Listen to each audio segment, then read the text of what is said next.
ఈ steel plant ప్రైవేటీకరణ కాకుండా మా 5 ఏళ్ల పీరియడ్లో మేము ఈ ప్లాంట్ను కాపాడగలిగాం. ఏకంగా అసెంబ్లీలో తీర్మానం చేసినాం, ఎట్టి పరిస్థితుల్లోనూ ఈ ప్లాంట్ ప్రైవేటైజ్ చేయకూడదు అని చెప్పి అసెంబ్లీలో తీర్మానం చేసి ఈ ప్లాంట్కు మంచి జరిగేట్టుగా వెంటనే ఈ ప్లాంట్కు క్యాప్టివ్ మైన్స్ అలాట్ చేయండి అని చెప్పి మేము తీర్మానం చేసి పంపించినాం అసెంబ్లీలో. మా 5 సంవత్సరాలు ప్రైవేటీకరణ జరగకుండా ఆపగలిగాం. కానీ చంద్రబాబు నాయుడు అనే వ్యక్తి నిజంగా ఎన్నికలకు ముందు ఏమన్నాడు ప్రైవేటీకరణ విషయంగా, ఎన్నికల తర్వాత చంద్రబాబు నాయుడు గారు ఇప్పుడు ఏమంటున్నారు, విలన్ అనే పాత్ర ఎలా ఉంటుంది అన్నదానికి నిదర్శనం ఒక్కసారి ప్లే చేస్తే ఒకసారి వినండి.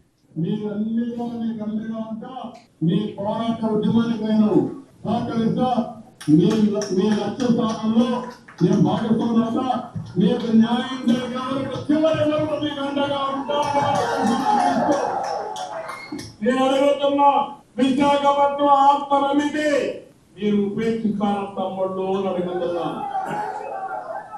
విశాఖపట్నం స్టీల్ సిటీని సోలం సిటీగా చేస్తే మీరు ఆమోదిస్తారా అని అడుగుతున్నా. అందరం కలిసి కాపాడుకుంటామా లేదా అని అడుగుతున్నా. ఇప్పుడు చెప్పండి, కాపాడుకుంటాం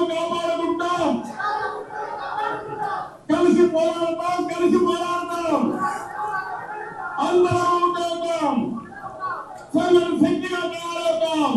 విశాఖపట్నం ఉక్కనేది మన ఆత్మ, విశాఖ ఉక్కు కాలేదా. నువ్వు ఇంట్లో పడుకొని పని చేయకపోతే ఎట్లయ్యా? ఇది ఇప్పుడు గుర్తుపెట్టుకోవాలి, మీరు అందరూ కూడా ఏం తయారయ్యారంటే ఊరికి జీతాలు ఇస్తారా? పని చేయాలి కదా. ప్రతి ఒక్కసారి కేంద్రం రాష్ట్రం డబ్బులు ఇస్తారా?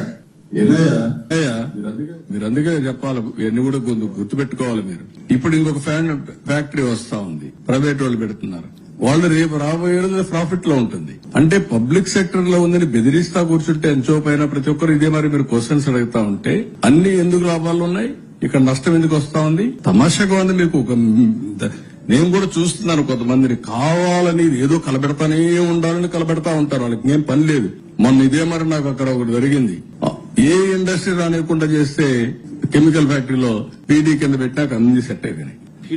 ఎత్తిపోయి లోపలేస్తే ఇంక డిస్టర్బెన్సీ లేదు, అన్ని ఇండస్ట్రీస్ బాగున్నాయి, రాష్ట్రం కూడా బాగుంది. నాడు నేడు విశాఖపట్నం స్టీల్ ప్లాంట్ రిజల్ట్స్ ఎందుకు బెటర్గా లేవు అంటే కారణం ఐఎన్ఓర్ సేల్కు క్యాప్టివ్ ఐఎన్ఓర్ మైన్స్ ఉన్నాయి. ఇన్ఫాక్ట్ అది చూస్తే అక్కడ కమెంటరీ చూస్తే extracts from sale annual report 2023-24 చూస్తే ఆ రా మెటీరియల్స్ లో during the financial year 2023-24 total requirement of iron ore was met from captive sources. Companies' captive mines produced 34.34 million tons.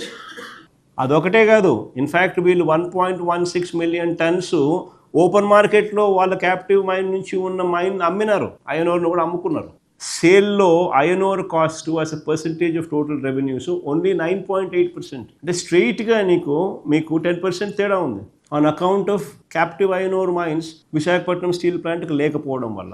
ఇది మేజర్ క్రైటీరియా. దీనికి క్యాప్టివ్ ఐరన్ ఓర్ మైన్స్ ఇప్పించమని చెప్పి ఢిల్లీకి పోయి వీళ్ళు ఎన్డీఏలో కూటమిగా ఉన్న పరిస్థితుల మధ్య అడగాల్సింది పోయి వీళ్ళు ఏం చేస్తారు, మిట్టల్ అనే ప్రైవేట్ స్టీల్ ప్లాంట్ పెట్టబోతున్నారట, వాళ్లకు క్యాప్టివ్ మైన్స్ ఇవ్వాలని చెప్పి పోతారు.